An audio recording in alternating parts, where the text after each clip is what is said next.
আচ্ছা, মানুষের পার্সোনাল ব্যাপার নিয়ে তুমি কেন নাক গলো? আমি না বুঝি না, এই অভ্যাস কি তোমার এখনো যাবে না?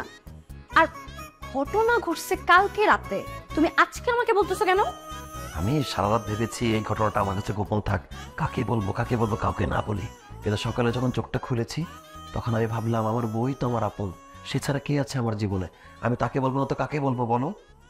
তোমার কি কোনো কথা মুখে আটকায় না? মুখে আটকায় কিন্তু গোফের উপর উঠতে পারে না।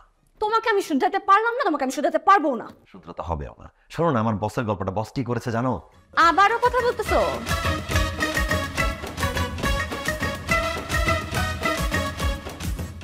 আসসালামু আলাইকুম বস। এটা মালিহা ম্যাডাম না? হ্যাঁ মালিহা ম্যাডামই তো। ম্যাডাম, আপনার তো অফিস ছুটি হয়েছে বেশ আগেই, আপনি এখানে রেস্টুরেন্টে কি করছেন? ও আমার সাথে আসছে। জি বস, দেখতেই তো পাচ্ছি আপনার পিএস আপনার সাথে রেস্টুরেন্টে এসেছে।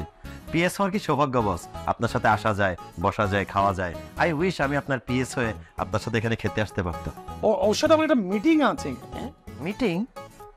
কার মিটিং? কিসের মিটিং বস? আমি তো কোনো ক্লায়েন্ট দেখতে পাচ্ছি না এখানে। ও আসলে সব মিটিং তো সবার সামনে অফিসে করা যায় না, কিছু মিটিং রেস্টুরেন্টে করতেই হয়।